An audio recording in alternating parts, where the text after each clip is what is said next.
కి పాపాలకి గురి చేశాను అని చెప్పి అంటే నువ్వంత పెద్ద గొప్ప కార్యం ఏం చేయలేదు, నువ్వంత గొప్ప కార్యం ఏం చేయలేదు అని వారితో చెప్తూ ఉంటుంది. కానీ ఎవరైతే నేను భార్యాభర్తలను విడగొట్టాను, వారు తలాక్ తీసుకున్నారు, వారు కులా తీసుకున్నారు, లేదా వారు విడాకులు అయిపోయారు, లేదా వారు చంపుకున్నారు, ఇలా భార్యాభర్తలను ఎవరైతే విడగొట్టారో అటువంటి జిన్నులని, అటువంటి సైతానులని ఈ యొక్క పెద్ద సైతాన్ ఇబ్లీస్ లేదా లూసిఫర్ వారిని దగ్గరకు తీసుకొని వారికి ఆలింగనం లేదా వారికి కౌగిలింత ఇచ్చి వారిని నువ్వు షబాష్, నువ్వు అసలు నా సైనికుడు అంటే అని అటువంటి వారిని మెచ్చుకోవడం, వారికి బిరుదులు ఇవ్వడం జరుగుతుందన్నమాట. ఇలా ప్రతిరోజు జరుగుతుందంట. అందుకే భార్యాభర్తలు చాలా జాగ్రత్తగా ఉండాలి. మనకి అనేక రకాల సైతాన్ యొక్క వసవసాలు ఏర్పడి మనకి ఏ విధంగానైనా సరే విడగొట్టాలని ప్రయత్నిస్తూ ఉంటుంది. అందుకే ఎన్ని కష్టాలు, నష్టాలు, బాధలు, ఇబ్బందులు వచ్చినా కూడా మనం దేవుణ్ణి స్మరించుకుంటూ దైవ మార్గంలో జీవితం గడపడం కోసం ప్రయత్నించాలి. అందుకే ఏదైనా వసవస వచ్చినా, ఇబ్బందులు వచ్చినా, కష్టాలు వచ్చినా కూడా సబర్ చేయాలి, ఓపిక పట్టాలి. అత్యాశకి కానీ ఆశకి కానీ పోవద్దు. సబర్ చేయాలి, ఓపిక పట్టాలి. వేరే వాళ్ళతో పోల్చుకొని మనం జీవించకూడదు.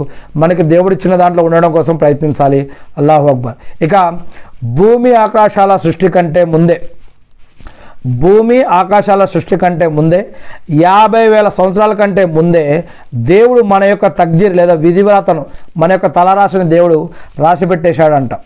అంతేకాకుండా ఆచరిస్తూ పోతూ ఉంటే, మనం ఏదైనా ఒక ఆచరణ ఆచరిస్తూ పోతూ ఉంటే మంచివారికి ఆ యొక్క మంచిదారి సులభం అవుతుంది, చెడ్డవారికి ఆ యొక్క చెడ్డదారి సులభం అవుతుంది. విషయాలన్నీ దేవుని చేతిలో ఉన్నాయి.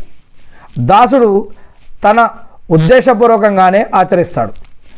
అతని సంకల్పంలో, ఆచరణలో స్వాతంత్రం ఉంది, బలవంతం ఏమీ లేదు అని అల్లా చెప్తూ ఉన్నాడు. ఇకపోతే మానవుడు తన కృషి ప్రయత్నాలు పొందుతాడు.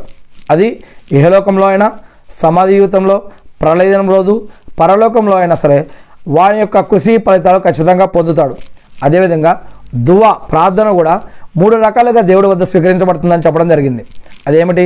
ఆ దువా యొక్క ప్రార్థన అది ఇప్పుడు కానీ, తర్వాత కానీ, కొద్ది రోజుల్లో కానీ, కొన్ని క్షణాల తర్వాత కానీ అది స్వీకరించబడవచ్చు. అదేవిధంగా ఇంకా కొంతమంది యొక్క ప్రార్థన లేదా దువా వారు మరణించాక లేదా వారికి ప్రళయ దినం రోజు మీరు ఆ ప్రపంచంలో ఉండగా మీరు ప్రార్థించారు కదా, మీరు అది నెరవేరలేదు అనుకున్నారు, దాని యొక్క శుభాన్ని ఈరోజు పొందండి అని అక్కడ ఇవ్వచ్చు. ఇక ఇంకొకటి, దేవుడు మనం అడిగిన దానికంటే మనకి ఏది మేలైందో, ఏది మంచిదో దేవుడికి తెలుసు కాబట్టి మనం అడిగిన దానికంటే మేలైనది మనకి ప్రసాదించవచ్చు. మనం అడిగింది కాకుండా దానికంటే మేలైంది మంచిది మనకు ప్రసాదించవచ్చు. లేదా ఈ యొక్క ఇది అడిగినందుకు ఇది ఇస్తే కనుక ఏదైతే ప్రమాదం జరుగుతుందో